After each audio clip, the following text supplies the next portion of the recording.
Annyeong Chinguya, my name is Vien and welcome to my vlog. For today's video, I'm gonna share to you how to write a cover letter and an invitation letter for your visa application. So what is a cover letter and why do we need it for our visa application? A cover letter is a summary of your visa application, your intention in visiting the country, an introduction about yourself, intended travel dates, and your source of funding for your trip. Usually, a cover letter is one page only. You just have to highlight your strong ties to your home country, such as your job, family members, property titles or business, and capacity to pay for your trip. Let me show you the example of cover letters I have submitted when I apply for a tourist visa to Australia, Canada, and Japan. So this is for my Australian tourist visa.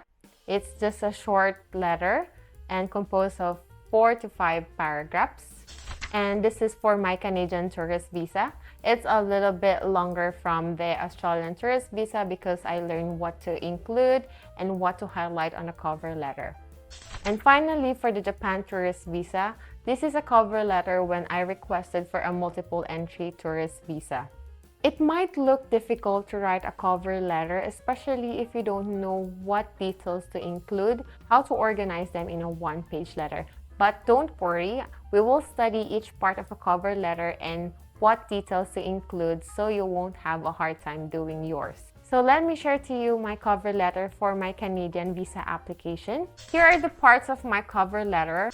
First is the date, and then the headings with the embassy address and telephone number. After the headings is the salutation. So I wrote, Dear Sir / Ma'am, and with a colon. After the salutation is the greetings. You can type good day, hello, or hi. After that is the body of the letter. Sometimes I have 4 to 5 paragraphs. First paragraph is a self-introduction where I type my full name, citizenship, birth date, passport number and its validity date. I also indicated the type of visa I am applying for and my intended date of arrival and departure. For the second paragraph naman, dito nyo sasabihin if may nag-invite ba sa inyo. If meron, ilagay nyo yung full name, yung date of birth nila, and yung relationship nila sa inyo. Maybe your family member, friend, cousin, or other relatives. Also include short details about them such as their address, employment details, contact information for example.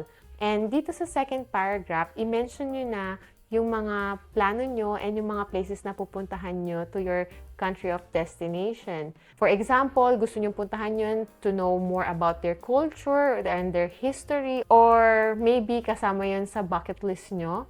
You can input that too. For the third paragraph, i-mention nyo dito yung employment details nyo if meron kayong job or yung business nyo. Start by your position title, employment date, name of employer, address, and the length of service to that company, which is a factor for your visa approval because it will show your commitment to your job and also your home country na may babalikan ka talaga dito sa Philippines. Idagdag nyo na rin yung monthly income nyo or annual income nyo to prove na meron kayong capacity to fund for your trip, or if not, kung sino yung mag-sponsor ng trip. Kung may sponsor kayo, i-mention nyo kung anong type of support yung ibibigay sa inyo. For example, financial, accommodation, airfare or transportation, or all of the cost of the trip will be sponsored by your relatives or maybe your friend.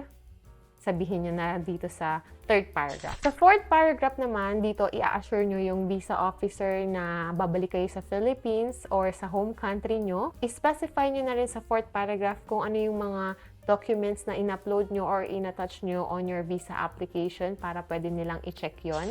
For the fifth paragraph or last paragraph, dito mag-express kayo ng gratitude sa visa officer na binasa nila yung cover letter nyo and you are looking forward for a favorable consideration na ma-approve yung visa nyo. Simplihan nyo lang yung sa last paragraph and make it sincere. Ganun lang naman yun. And after that, tapos na tayo sa body of the letter or yung content ng cover letter nyo. For the closing remark, ang usual na ginagamit ko is very truly yours, or you can use sincerely yours. Depende kung ano yung gusto nyong ilagay. Maraming mga closing remarks naman. Lastly is your name, signature, contact details such as your phone number, address, or email address. So that's it for the cover letter. If alam nyo yung ilalagay nyo, madali lang naman siya. So bago kayo gumawa ng cover letter, pag-aralan nyo muna yung mga details na pwede nyo isubmit for your visa application. And from then, alamin nyo kung ano yung mga strength nyo na pwede nyong i-include sa cover letter para dun sila magbe-base.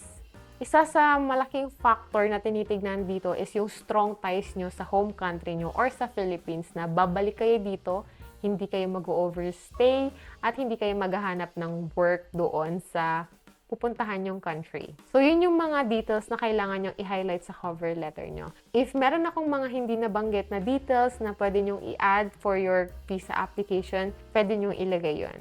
And that's how you write your cover letter. You can change and personalize it depending on your situation. Kasi iba-iba yung situation natin and there are things that you may emphasize na hindi ko nasabi and you can write that. As for the invitation letter naman, same lang siya sa cover letter. Nag-add lang ako ng subject line pero i-discuss ko pa rin sa inyo to. Minsan yung mga nag-invite sa inyo, meron na silang idea on how to write an invitation letter. Pero kung wala silang idea kung paano gumawa ng invitation letter, pwedeng kayo na rin yung mag-draft. Then, isend na lang nila sa inyo yung scan copy with their signature. As for the invitation letter naman, yung format is same lang naman sa cover letter. Medyo ang nag-iba lang is yung body and naglagay din ako ng subject line. Usually, ang nakalagay sa subject line is application for tourist visa for name of the applicant and their passport number, or sometimes invitation letter for the name of applicant and their passport. You can use either of the two. For the body of the invitation letter, usually 3 to 5 paragraphs lang din naman siya. For first paragraph, this is an introduction of the inviter, which includes their name, birth date, address, citizenship, passport number, and contact details. They can mention the type of visa you are applying for, their relationship to you, and the reason of your visit.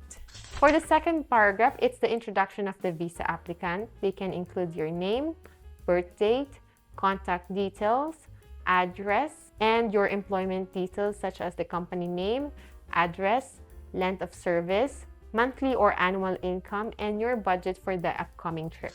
For the third paragraph, pwede nilang ilagay yung reason kung bakit kayo ini-invite, kung saan kayo pwedeng pumunta, at ano yung mga places or tourist spots na malapit sa area nila. Dito sa third paragraph, i-include na rin nila kung ano yung type of support na i-extend nila sa inyo, just like accommodation, financial, airfare or transportation, for example. I-mention din nila dito yung travel dates mo and it should match dun sa travel dates na nakalagay sa cover letter mo. Ilagay niyo dito yung expression of gratitude again to the visa officer and also mention the supporting documents that they will include in this invitation letter, such as their passport identifying their citizenship, proof of billing that shows their address. Last sentence or last paragraph is informing the visa officer that they can be contacted anytime if the visa officer needs more information or additional documents from their end. After that is the closing remarks. Again, you can use very truly yours, sincerely yours. And lastly is their name, signature, contact details such as the address, phone number, and email address. And to show you, here are some of the example of my invitation letter that I have written and pinapirmahan ko na lang sa mga relatives ko. So, ayun, na-discuss na natin kung paano gumawa ng cover letter and invitation letter para hindi kayo mahirapan. And I hope this video helps you. If you have any question, you may comment them down below. Please like and share this to your friends who are applying for a visa, especially to Australia, Canada, and Japan, so they will know how to write a cover letter and an invitation letter. And also, don't forget to subscribe to my YouTube channel so you can be notified for another visa application tutorial. Have a nice day, everyone! 안녕, 친구야! Bye-bye!